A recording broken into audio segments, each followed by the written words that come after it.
Hi, and welcome to the NBA Economy Show. This is Fritz. Just wanted to bring you some latest information. Actually, my lower sign isn't correct. But the breaking news regarding Jimmy Butler. So, yesterday we had some breaking news um, that Jimmy Butler wanted out of Miami. And they tried to say it was breaking news, but it really wasn't.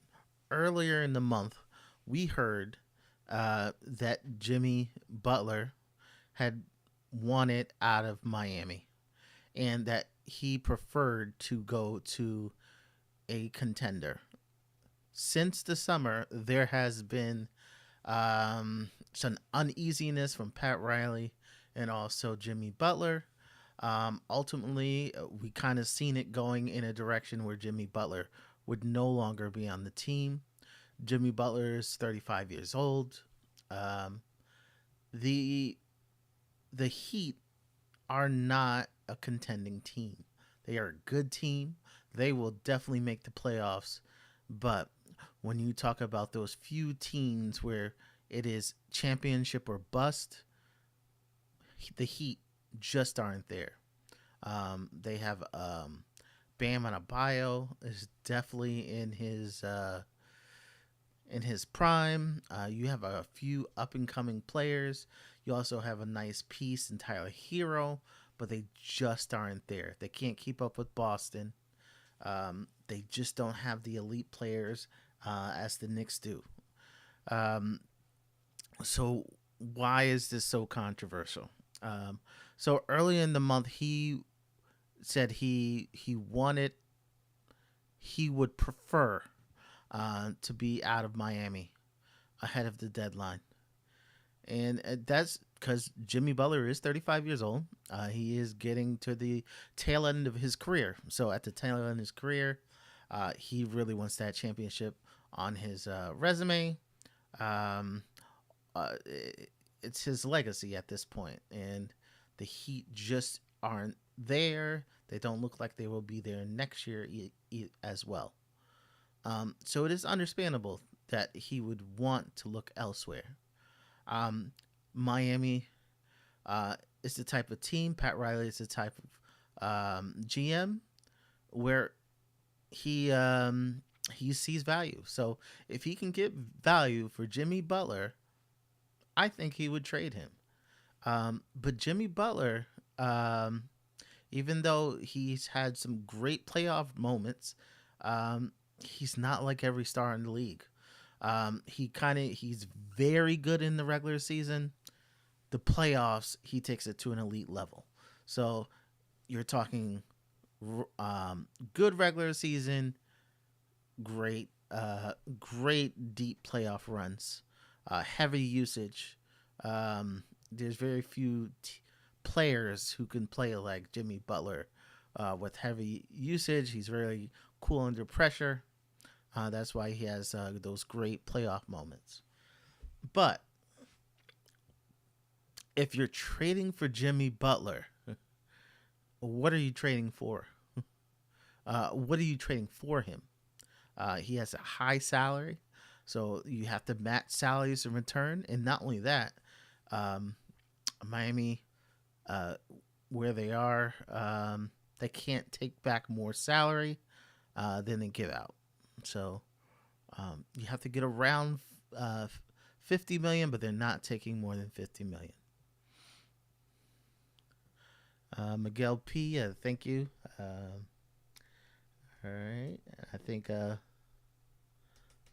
Yep. So yeah, initially Butler named about four West Coast teams as preferred destinations, and I think it was pretty wide open. Um, Dallas, um, Golden State, um, even the Spurs. I don't think he mentioned it, but it was pretty wide open. He basically said he wanted a contender. Um, Yesterday, a report came out, and basically he trimmed it down even more. So basically, I don't just want to go to a contender. I want to go to Golden State. Um, I want to go to Golden State. Actually, let me see the two. Yeah. So the Golden State and Phoenix were pretty much the teams. Um, the teams being looked at. So if you're Miami, if you're Pat Riley, you have to look at those two rosters and say, okay, what can I get for those two rosters to make it worth trading? And I think that's where you get Pat Riley coming out, being verbal, um, uh, with a pushback. And what the pushback is, he said the statement from Pat Riley, we usually don't comment on rumors, but all this speculation has become a distraction to the team and is not fair to the players and coaches. Therefore, we will make it clear we are not trading Jimmy Butler. Okay. These comments, these rumors aren't new. They've been out for over a month and they haven't commented on them. But I think what the problem is Jimmy Butler's demands. So Jimmy Butler is demanding that he goes to only these two teams, and these two teams can't put together a great package for Jimmy Butler. And then when you restrict the teams that you're willing to trade Jimmy Butler, you bring down his price. If you know you're only one of two teams, you're not going to offer your best offer. And if the other team can't put the package you could put together, you're not going to outbid them by much if you really want them. And so what I'm going to do is I'm going to look at pretty much the two packages and why I put those two packages, and then we'll see why Pat Riley's response was what. So that was the Miami tweet. And then Golden State. And again, we have to get near 50 million. The reason why I put this package together is you want to avoid putting Draymond Green. Draymond Green is the heart of the team. So putting in a package together that doesn't have Steph, doesn't have Draymond, you cannot trade Dennis Schroeder. Okay. So what do you get? You get, if they were willing to put Jonathan Kuminga, that's a great piece for Miami to build around, but you do have to pay him. So you're looking at that number possibly going up 28, 25 million more next season for Jonathan Kuminga. So you're not just trading for now, you're trading big money to pour into Jonathan Kuminga next year. Not only that, you have to commit 3 years to Kyle Anderson. You have to commit 3 years to Andrew Wiggins. And you have Gary Payton II, who's expiring. You can't flip Kyle Anderson for much. You can't flip Andrew Wiggins for much. And not only that, you probably will have to cut one of the players on your team at the bottom. A small player, but you would have to cut someone. Okay, so as Miguel P, you are trading for defense, and you'll most likely be offering a dead contract with draft compensation. Okay, so none of the teams that he indicated have those pieces. But if they expanded it to the whole league, yes, there are teams that could do this. But when you're demanding to go to specific teams, 4 teams, you made it difficult. When you put it down to two teams, I think it was a bit too far. And I think Pat Riley put his foot on that. So basically, in this deal, Miami would be committing to, if they kept Kaminga, and Kaminga would have the upper hand because basically they're Kaminga would have the upper hand at this point. Either you leave, you sign and trade me and see what you can get, or you're going well into the second apron. You're probably still not an elite team. You're still not contending, but you're going to be paying. You're going to not only be paying the tax, but you're going to be a second apron team, and you're going to have these pieces that you don't know what to do with. So I think that was a no-go. The other team, Phoenix, has its own issues. Phoenix is a second apron team. Uh, and we have Jimmy Butler's salary here, $48 million plus. Phoenix being a second apron team, they can't aggregate salaries. So aggregate means you just can't add salaries together. Combine salaries. So now, also being second apron, they can't take back more money than they give. So basically, they could trade for Jimmy Butler with only 3 players on their team. They would have to trade Jimmy Butler for Kevin Durant. Not happening. They could trade Jimmy Butler for Bradley Beal. That's kind of borderline. He's kind of been the odd guy there. But they went through a lot to get Bradley Beal. The other, Devin Booker, definitely not happening. Okay, so you may say, oh, Bradley Beal is obviously the choice that they would trade. The problem is Bradley Beal has a no trade clause. So Bradley Beal could just say no. So if Bradley Beal isn't willing, the buck stops there.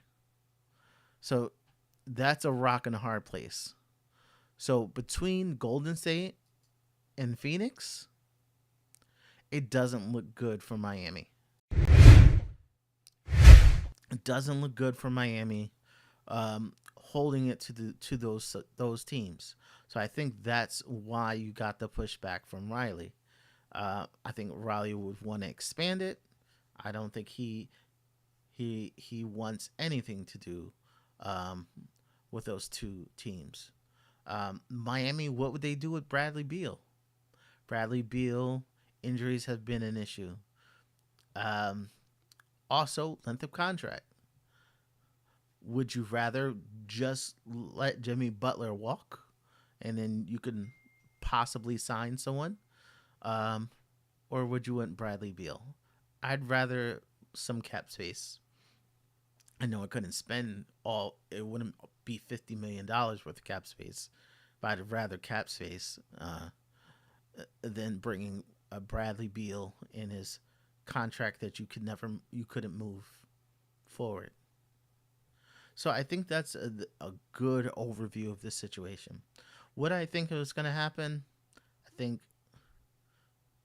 basically they're telling Jimmy Butler to be quiet.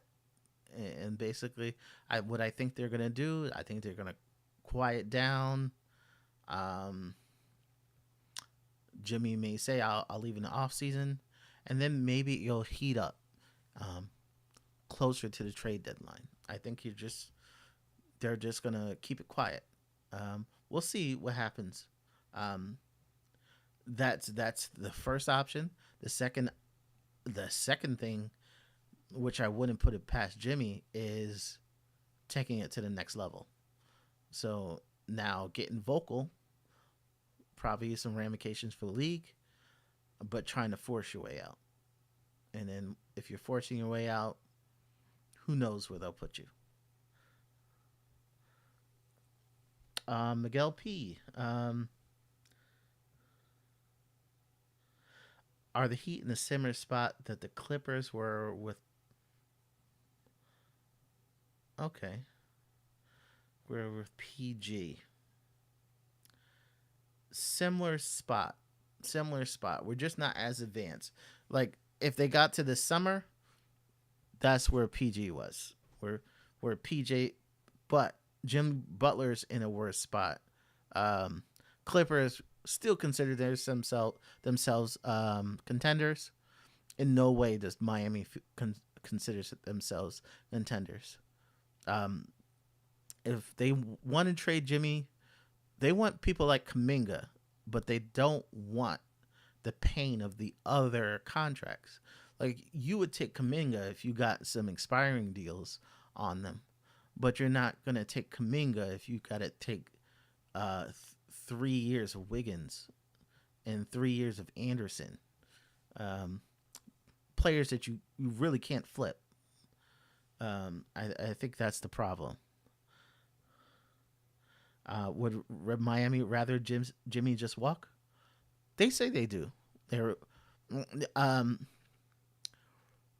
Jimmy has an option for next year, so I think they would rather him just opt in next year. Um, but the uncertainty is a problem because you can trade an expiring deal, and a team knows exactly what they're getting. Oh, we're just getting an expiring deal, and then next year we'll do something different. But when you have an option, they're in limbo. Like they don't know what to do. They can't make plans for next year. If Jimmy Butler doesn't get what he wants, doesn't look like he's going to get what he wants in the open market, he could just change his mind and say, "Hey, I'm coming back." Um, I think probably the person who would have made the most sense would have been uh, Julius Randle, honestly. But Julius Randle can't be traded because Timberwolves are in a second apron, and um, history there. They're also in the second apron, so they can't aggregate or put salaries together. And Julius Randle makes much less than Jimmy Butler. So we'll see. We'll see what the next thing is. I think I'll go quiet. Second option, Jimmy Butler could go scorch earth and start making noise. And if he start making noise, I think they would be forced to trade him, but they would probably trade him to a non-contending team and probably wouldn't get the best return. And the last question, Miguel P, could the Jimmy Butler trade impact the Knicks? Um, I I don't think Miami is really competition for us. I don't think I don't think a trade with the Miami Heat, the Heat gets better in the short term. I think they could get some pieces. They really want pieces where they can build um, for the future, and then or pieces they can flip in other deals. Um, they don't have a lot of draft capital, but I think any trade that Jimmy Butler is will probably be large. And I think a lot of times when you have these large trades, um, you can have other teams join the trade and maybe pick off some pieces. I think that's how the Knicks can be impacted. I think probably the Knicks are monitoring it closely. Um, you know, if they have something, um, if they can find a large deal, um, that maybe they can pick off a player or players that you usually don't think would be available are included in a deal, they can try to pick off. They do have draft capital, even though it isn't a lot of first round picks. They do have draft capital swaps that they would be interested in some of these players. I think that's where it is. Well, I thank everybody for joining. Just on the update on the Jimmy Butler situation. Next time, I will definitely get that lower thirds correct. We're just rushing on here to talk about the situation. We will continue to cover the entire NBA, not just the Knicks, but we will always take Knicks questions. Um, Okay. Also, another question from Miguel P. Any chance Jimmy Butler opts out after the trade deadline and asks for a buyout? Okay.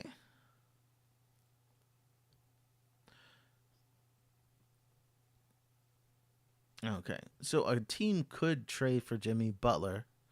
Um, he does have an option next year, but I think he can come to an agreement with the team on a buyout. Would the Knicks be able to sign him after that? No. The Knicks are in the first apron, so first and second apron teams. Um, what they try to put in the CBA is all those buyouts that happen after the trade deadline. If you're in the first or second apron, you can sign players as long as their last contract wasn't over the mid-level exception, which is around $13 million. So Jimmy Butler makes around what 49 plus million. So even if he's bought out, the Knicks wouldn't be eligible to sign him for the rest of the year. So that would be for teams. That would be for teams that aren't in the first and second apron. I thank you. Again, please subscribe. We're just getting started, or we have our goal for 500 by the end of trade season. So please support. Uh, please support by liking, sharing. Those little emojis definitely do help. We do have a Cash App link, which helps. Because assets and things like this for the channel aren't cheap. So thank you for joining. Thanks for joining the NBA Economy Show, and I will check for you next time.